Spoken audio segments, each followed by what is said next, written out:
Sauti inayoita jina langu, sehemu ya 3.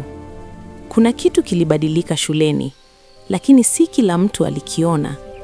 Asubuhi ilianza kama kawaida, kelele za wanafunzi, walimu wakipita, kengele ikilia. Lakini waliokuwa makini waliona.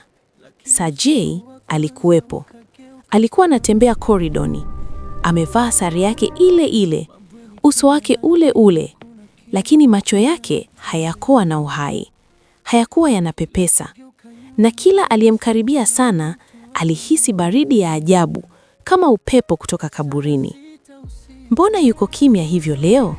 Mwanafunzi mmoja alinong'ona, lakini hakuna aliyethubutu kumuuliza. Ndani ya darasa, Sajay aliketi nyuma kabisa. Hakufungua daftari, hakuzungumza, hakufanya chochote.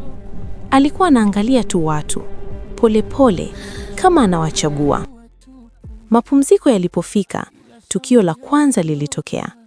Mvulana mmoja aliyekuwa anakaa karibu naye alisimama na kusema, "Nilimuona Sajay jana usiku. Alikuwa anaingia kwenye lile darasa la zamani." Wengine wakacheka. Lakini kabla hajamaliza kusema, alisimama ghafla, akakaa kimya. Macho yake yakawa tupu kama ya Sajay.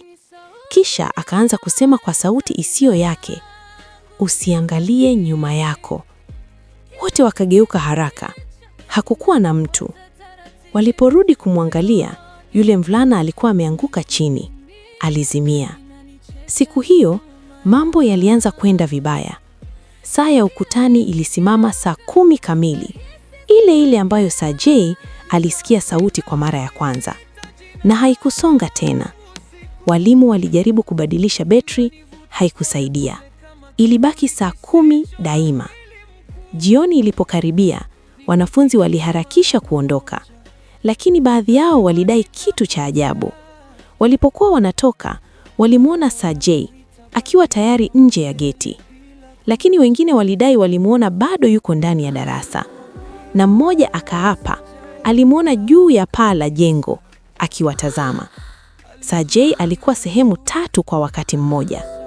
Usiku huo, mlinzi wa shule alifanya doria yake kama kawaida. Alipita karibu na lile darasa lisilotumika.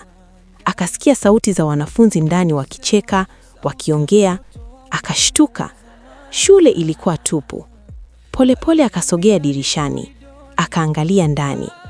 Ndani kulikuwa na wanafunzi wengi wamekaa. Wote wameinama, kimya. Kisha waliinua vichwa vyao kwa pamoja. Wote walikuwa na uso mmoja, uso wa Sajay. Mlinzi alipiga kelele na kukimbia. Lakini kesho yake hakurudi kazini. Wakati huo huo, ndani ya giza la lile darasa, Sajay wa kweli alikuwa pale. Amekaa kwenye kile kiti cha katikati. Amefungwa na kitu kisichoonekana, akipumua kwa shida.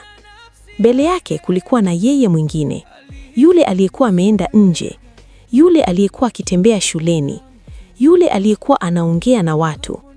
Alikuwa anacheka pole pole. "Ulichelewa kuelewa," alisema kwa sauti ya chini. "Hii si roho moja, ni wengi." Ukuta ulianza kusogea kama unavuta pumzi. Sauti nyingi zikaanza kuzungumza kwa pamoja. "Tunachukua sura moja baada ya nyingine. Na sasa umefungua mlango." Sajay wa kweli akajaribu kupiga kelele, lakini sauti yake haikutoka. Yule kivuli akamsogelea karibu kabisa, akamnong'oneza, Kesho hautakuwa peke yako hapa ndani." Asubuhi iliyofuata kulikuwa na taarifa mpya. Wanafunzi 2 wamepotea. Na kwenye ubao wa matangazo, maandishi yaliongezwa, wanaongezeka.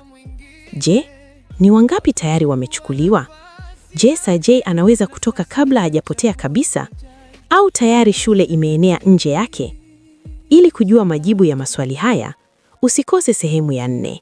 Subscribe, share na ucomment unahisi ni nini kinaenda kutokea sehemu inayofuata. Sajay,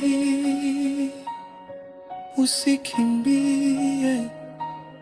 Sajay, njoo karibu. Sajay, sasa ni zamu yako.